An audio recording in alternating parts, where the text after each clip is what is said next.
Okay, hi again. Part 2 of my labour and delivery of Aria. So I went back on the bed and she checked me, and what was I? I think I was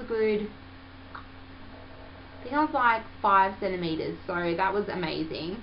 And I pretty much was like, okay, I'm dilating, things are going good, I want an epidural.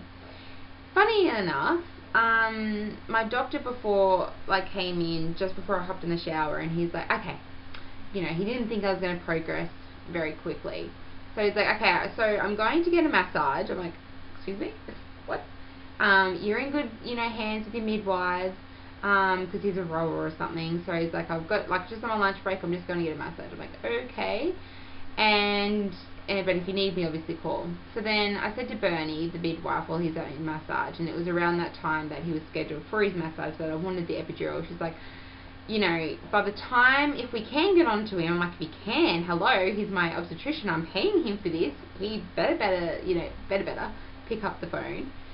So she's like, by the time, if we get onto him, and then we're not sure where the anaesthetist is, it could be up this hospital or the other hospital, because in our town there's only apparently one anaesthetist. I'm sure there's a couple more. But she's like, yeah, by the time that happens, then you're probably already going to be ready, like about 8 centimeters and almost ready to push. And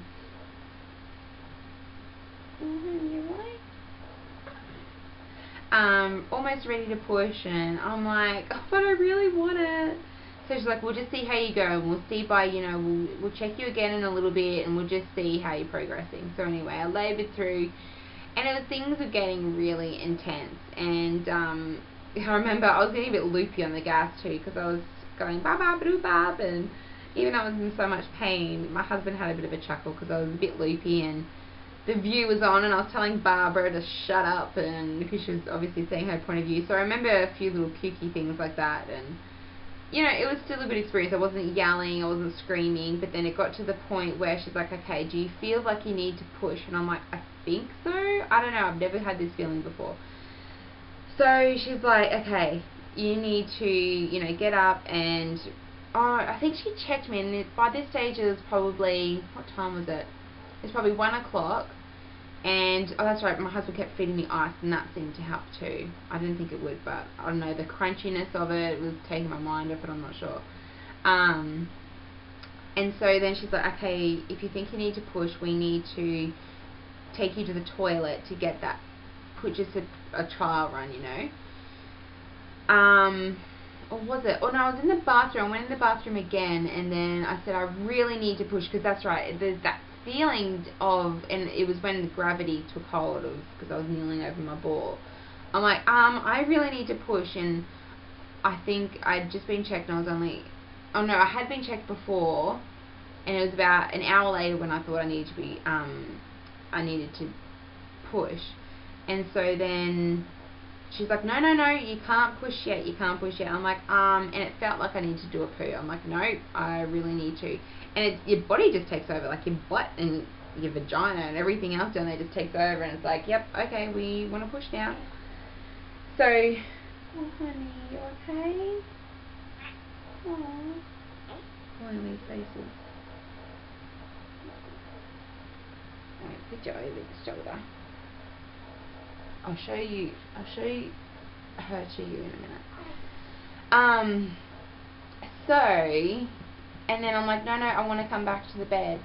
And then I came back to the bed, and then I ended up having to go. That's when she said, okay, go to the toilet, you're pretty much ready to push, you're almost, 10 centimeters. So, in the toilet, that was the time when I started to really just, like, not yell, but let out a screech by the end of it. Was I pushing? I can't even remember if she's like, okay, you need to push. And I'm like, oh my god, am I going to have this baby in the toilet? But then that's right, I was to the point where I was like, okay, either give me the epidural or tell me when you think she's out, because I've heard of people pushing for hours and hours, and I don't think I could do this. And it was that point that obviously the gravity was taking hold, that I was thinking, what happens to women who physically can't do this? Like, the pain is just too much. Like, what happens? Because at this point I had only had gas. Well, throughout the whole thing, I never had anything else. And she was asking me if I wanted the pethidine. But I didn't want the Pepidine because I've seen one born every minute, and those women just look completely drugged out, and I wanted to feel in control. So I'm in the toilet and I'm letting out the screech. She's like, no, Sarah, you need to like let out breathing and good, good energy or something. Use that energy for pushing or something. And I'm like, but it's helping me. And at this point, I was thinking too, like before I went in for this whole experience, like with the women, like I'm like, oh, I'd be too embarrassed to let out a scream. But at that point, you just don't care. You're like, it's actually helping me. That's where I wanted to put my pain, is in my voice. So anyway, I wasn't doing it too much, and I wasn't telling people off. But by the end of it, I was like, fuck, shit, this is really hurting. So then they brought me back to the bed, and she checked me, and she's like, okay, you're pretty much, 9.5 centimeters. We just got to get her, I think it's the transition, or get her around down there. Like, we just need a little bit of extra help. So I had to stand up, and far out, that hurts, because obviously gravity, and it just puts that much pressure down there. So by the time that happened and I went back up to the bed, I think my obstetrician finally arrived, and he arrived maybe a little bit before, and he did the rounds or something, so he knew. He wasn't like right at the end when I was just about to have her. So then he came in, and it's all game go, like ready to push, and geez, like the pushing feeling is such a weird thing, because they asked me to put my chin down on my neck and really push like you're trying to do a poo, and just that pressure is just unreal. Like, it's amazing how people have 10-pound babies. I don't know how to do it. But then it got to the point where, I'm pushing, and I suppose I was dealing quite well with it. I wasn't screaming down the house or anything, and it was quite controlled, and I think I pinched my husband at one point, and he still has a bruise on his arm. And then it got to the point where he's like, okay, now you need to hold her there. So I'm like holding her there, like how do you, because you're in that much pain, you just want to push and get her out, but then you don't want to like let go and then her go back up and all that work for nothing. So then he's just like, okay, just hold her there and just go like little pants just to get her out. And Wade actually, because I'm like, I want a photo because I didn't film it, which I'm kind of bummed about. And Wade was there supporting me, so I didn't have anyone taking photos, but I said, Wade, I want you to take a photo. So, and then the midwife was like, do you want a mirror? I'm like, yes, get me a mirror. So she got me a mirror, and I could see her head and her hair, and I'm like, wow, she has hair, that's kind of cool. And, it alleviates the pain a little bit. And then he ended up taking some photos, so that was kind of cool. It's like an alien looking thing down there. It's kind of crazy.